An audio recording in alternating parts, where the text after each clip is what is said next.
Right, Shalom family, all praise to the Most High Yahuwah in the name of His only begotten Son, Yeshua. You're locked in with Hebrew Elevation Church. Let's elevate. So part 3, most accurate breakdown of Deuteronomy 28 ever. Let's get it. So you should be coming out from it's part 4 actually. So you should be coming from part 3. And yeah, part 3 we went into detail about how, what trusting in Egypt means in relation of the Israelites, spiritually cheating on the Most High, desiring to be with the heathens rather than with the Most High. So the Most High promised in Deuteronomy 28:68 that he was going to send the Israelites back into Egypt because they wanted to go to Egypt, because they had more trust in Egypt than they had in the Most High. But he said to them, look, when you go back into Egypt, you're going to be sold as their slaves, bondmen, and bondwomen. So what we're really trying to do is understand that verse as it was intended to be understood, which is actually not what we've been taught as Hebrew Israelites. The doctrine that we've been taught of Deuteronomy 28 has been wrong, so we're just making the due amends. But fundamentally, the teaching remains the same. Deuteronomy 28:68 is still pertaining to the transatlantic slave trade. So shalom to everyone that's locked in. Let's get into it. So you want Egypt, he will give it to you. Let's get that. Jeremiah 27:11, right? So let's get some events in Hebrew history where we can see the Israelites going into Egypt again. We can see this kind of mentality being explored, right? So Jeremiah 27:11, but the nations that bring their neck under the yoke of the king of Babylon and serve him, those will I let remain still in their own land, saith Yahuwah, and they shall till it and dwell therein. So the Most High saying, any nation that allows, King Nebuchadnezzar of Babylon to rule over them, if they basically submit to them or submit to the rule of Nebuchadnezzar, the Most High is like, okay, they'll have peace, they'll be able to live in their own land. They're just going to be under the, jurisdiction of Babylon. Verse 12 says, I spake also to Zedekiah, king of Judah, according to all these words, saying, bring your necks under the yoke of the king of Babylon and serve him and his people and live. So the Most High literally commanded Zedekiah, the king of Israel, to submit to the rule of the king of Babylon. He literally said, look, Zedekiah, put the yoke of Nebuchadnezzar on your neck, willingly, voluntarily become his servant. And the Most High said, if you do that, he would have allowed Zedekiah to live.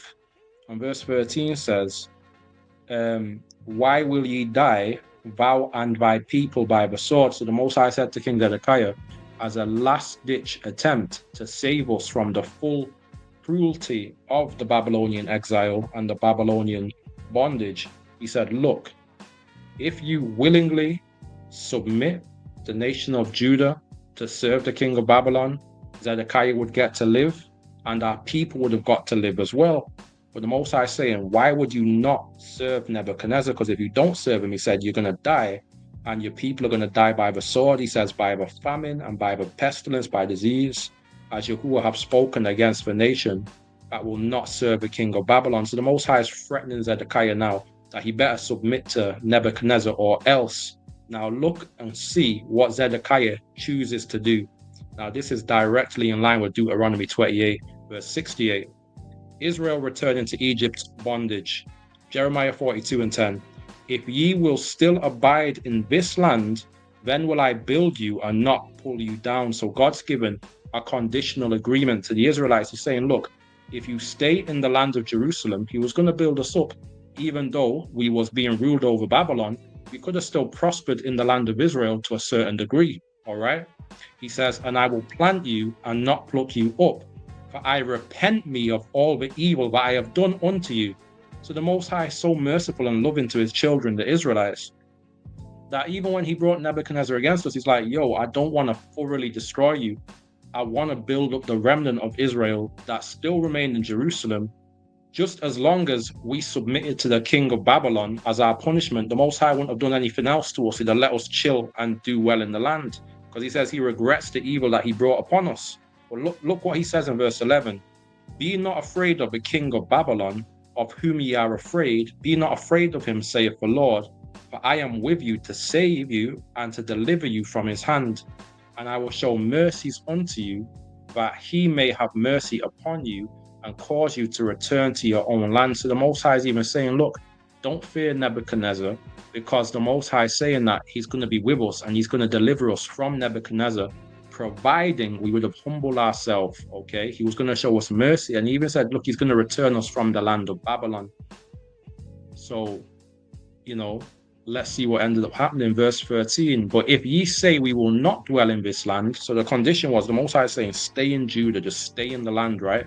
But he's saying, if you leave the land of Judah, neither obey the voice of the Lord your God, saying, no, but we will go into the land of Egypt. There we go. That's the Israelites returning to Egypt again. Like we see time and time again, Deuteronomy 28 and 68, he says, you're going to see it no more again. He's going to send you back to Egypt. That's what it was talking about in verse 68. We went over it a couple of weeks ago, Deuteronomy 17 and verse 16, saying the king would turn to Egypt, Exodus chapter 14, I believe, where the Israelites, when the Most High said he's not going to send us straight into the land of Canaan, because if we see war, we will be afraid and we will go back into Egypt for safety. So this was always the mentality of the Israelites. When we felt like things were not going our way in the promised land, rather than trust in the Most High and sit pretty in the land of Israel and trust in God to save us, our people saw Egypt as their savior. Israel saw Egypt as being our God, as the one that we turn to in our times of chaos. Like how the Bible says, the name of the Lord is a strong tower, and those that fear him run to him. He's a fortress. Proverbs 18 and 10. We trusted in the name of Egypt more than we trusted in the name of Egypt. More than we trust in the name of the Most High. So verse 14 says, saying, no, but we will go into the land of Egypt, where we will see no war, nor hear the sound of a trumpet, nor have hunger of bread, and there will we dwell. So the Most High is saying, look, man, have faith in God and stay in the land of Judah. But going to Egypt represents what? Losing faith in God and trusting in the empires of mankind to save Israel, right? Verse 15 says, and now therefore hear the word of Yahuwah, ye remnant of Judah. Thus saith Yahuwah of hosts, the God of Israel, if ye wholly set your faces to enter into Egypt and to sojourn there, then it shall come to pass that the sword which ye feared shall overtake you. There in the land of Egypt, that's even showing that the curses expand beyond the land of Judah. I was debating this, fake heretical Christian the other day called David that wants to come against the Israelites, some white guy. And he was trying to say that the curses only affect the Israelites in the land. So we black people, we can't be under the curses now because we're not in the land of Judah. But we can literally see right here that the curses were going to follow the Israelites into Egypt. That's why he said the sword is going to overtake you in the land of Egypt. So the Israelites, they could trust in Egypt to escape the punishment that God brought upon them through Nebuchadnezzar. But God's saying, look, I'm going to bring the sword into Egypt, and the famine whereof ye were afraid shall follow close after you there. Just like, what is this talking about? This punishment following after them, this punishment overtaking them. That's literally Deuteronomy 28 and verse 44 or 45, where it says the curses will follow you and overtake you. It says, you there in Egypt, and there ye shall die. So this was the punishment, of the Israelites returning to Egypt. Returning to Egypt is literally us always trusting in Egypt. And God said, look, you're going to return to Egypt. So God's like, I'm going to let you go to Egypt. And when you go there, the nations that you trust in, you're going to become their slaves. Like we trusted in the heathens, we trusted in the Babylonians. So God allowed the Babylonians to take us as slaves. We trusted in Assyrians. The Assyrians were like the Egyptians. So we went into Assyria and we became their slaves. So Deuteronomy 28 and 68 is always re-fulfilled, man. We trusted in the white people. And when we was in West Africa, and then we ended up going to the white people's lands, or the lands that they colonized and conquered, as slaves. Deuteronomy 28 and 68 fulfilled again. We turned back to Egypt. The Most High, when we decide to put trust in something other than the Most High gives us into the hands of whatever we trust in. So when we trust in the heathens, he's like, okay, turn to the heathen and become their slaves. So yeah, verse 42 and verse 17, it says, so shall it be with all the men that set their faces to go into Egypt to sojourn there. They shall die by the sword, by the famine, and by the pestilence, and none of them shall remain or escape from the evil that I will bring upon them. Thus saith Yahuwah of hosts, for God of Israel, as mine anger and my fury have been poured forth upon the inhabitants of Jerusalem, so shall my fury be poured forth upon you when ye shall enter into Egypt, and ye shall be an execration and an astonishment and a curse and a reproach, and ye shall see this place no more. That's further evidence of Deuteronomy 28 applying outside of the land of Israel, because these curses of the Israelites being a reproach, an execration in the land of Egypt, that's literally Deuteronomy 28 and 37, where it says we're going to be a proverb and a byword. Okay, and this is in a foreign land where we would be experiencing that curse. So verse 19 says, Yahuwah hath said concerning you, O remnant of Judah, go ye not into Egypt, no, certainly, but I have admonished you this day. So God kept saying, look, man, don't be scared of living in our land under the rulership of Nebuchadnezzar. Don't be so scared to just stay in the promised land and be servants to Nebuchadnezzar and end up going into Egypt instead. But look what the Israelites did. They disobeyed, and verse 7 says, so they came into the land of Egypt. So we disobeyed God. We went into the land of Egypt, for they obeyed not the voice of Yahuwah. Thus came they even to Taphanes, which is, as you can see, is a city in Egypt.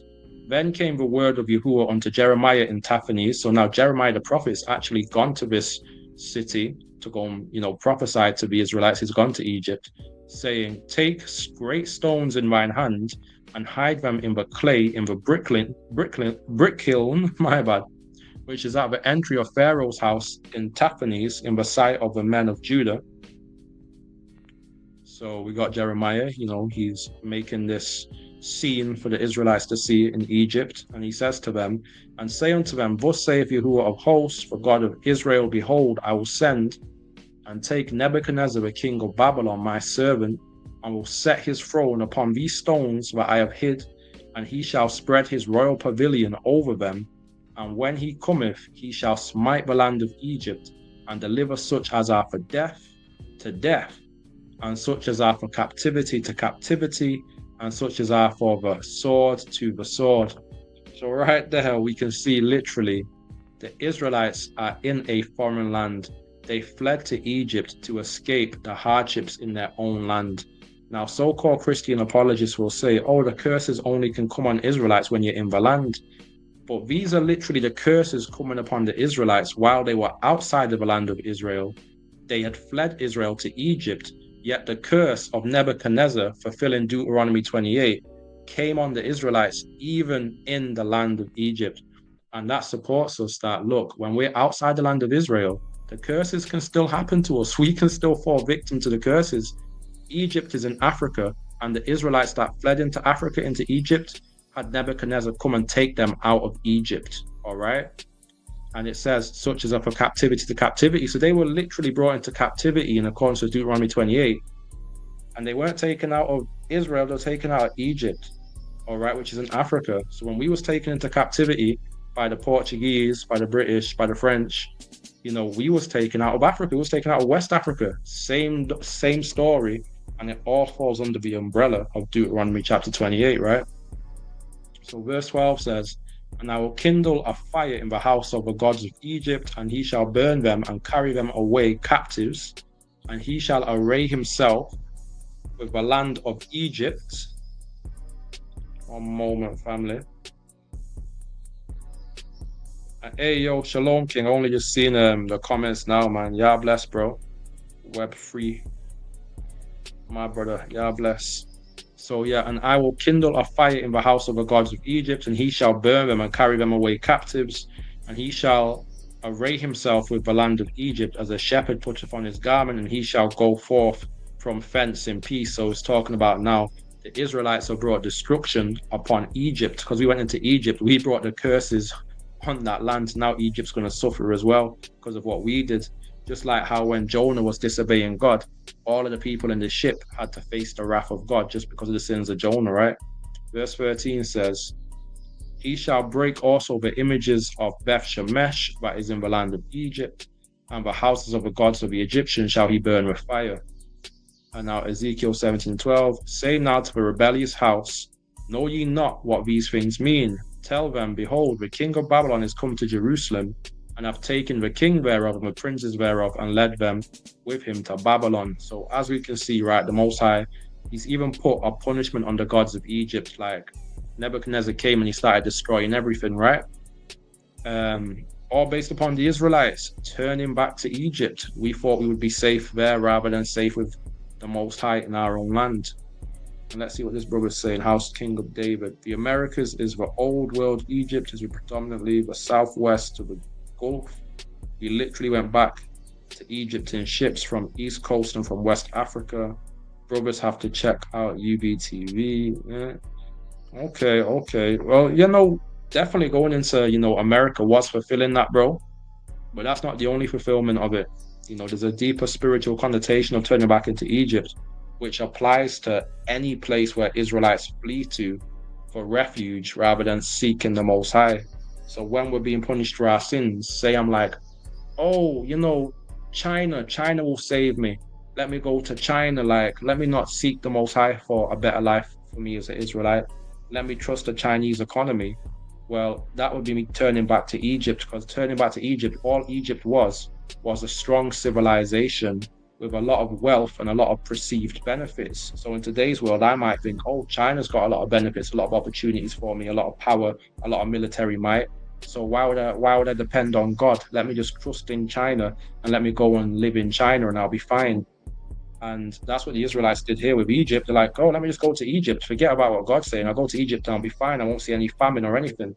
But what God does is when you put your faith in man as an Israelite and in their kingdoms, he brings the curses on you in that region and he brings you into bondage in that region to show you that, look, no matter where you go, no matter who you put trust in, we can't escape our conditions. The only way we're going to be able to overcome our condition is by seeking the Most High and repenting. But anyway, Ezekiel 17 and 13 says, and I've taken of a king's seed and made a covenant with him, and I've taken an oath of him. He have also taken the mighty of the land. So this is talking about Nebuchadnezzar, right? He took the king's seed, took the children of Zedekiah. He made a covenant with Zedekiah, okay?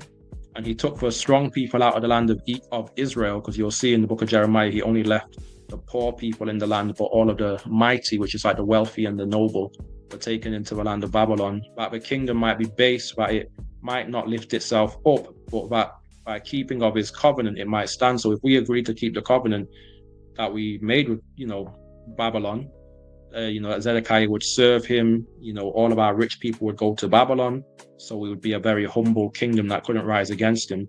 If we stayed under his toes, so to speak, we would have been fine. But what happened in verse 15, it says, but he rebelled against him in sending his ambassadors into Egypt. So we see Zedekiah went into Egypt again. He trusted in Egypt to try and deliver him from Babylon, when God said, don't try and be delivered from Babylon, serve Babylon. But Zedekiah's like, no, I want to be free of Egypt, from Babylon. So he went to Egypt rather than God. He disobeyed God. It says that they might give him horses. So there we see the horses again, and much people. Now God says, shall he prosper? So is Zedekiah going to prosper for breaking the oath of serving, Nebuchadnezzar, which the Most High was down with? That's what God wanted to happen to us, because we deserve the punishment. It says, shall he escape that doeth such things, or shall he break the covenant and be delivered? So obviously not, man. That's our punishment for trusting in Egypt. So returning to Egypt, Deuteronomy 28:68, and Yahuwah shall bring thee into Egypt again with ships by the way whereof I spake unto thee. Look at the hieroglyphics, man, in Egypt. You can see they were all black people, man. Red skin, ruddy, brown, man. Just like the same color as the horse, brown skin like me, man. Thou shalt see it no more again, and there ye shall be sold unto your enemies for bondmen and bondwomen, and no man shall buy you. But he shall not multiply horses to himself, nor cause the people to return to Egypt to the end that they should multiply horses. For as much as Yahuwah have said unto you, ye shall henceforth return no more that way. So what we can always see is the Israelites will go to Egypt, looking for strength, looking for horses, looking to put faith in something to save them, fundamentally Egypt. And the Most High's punishment was, he's going to bring us back into Egypt with ships. We're going to be brought into Egypt as slaves. So the same Egypt that the Most High delivered us from, that he said that we shouldn't return to, okay, because we put too much faith in them. He said, you know what, I'll send you back into the land that you put faith in, and those people are going to enslave you, all right? And you're going to see that you shouldn't have put faith in them, all right? So yeah, yeah, that was edifying, family. Hopefully we gained a lot from that, man. This was actually a deep lesson, man, for those who have eyes to see and ears to hear. Yo, hit that like, share, family. And yeah, if you really understood what was going on there, drop a comment. If you didn't, the best things you want to understand a bit more, you got any questions, just lock in and we can help you out with that. So with that, we say shalom, yeah, bless, family. And watch all the other parts of the series as well. All right, yeah.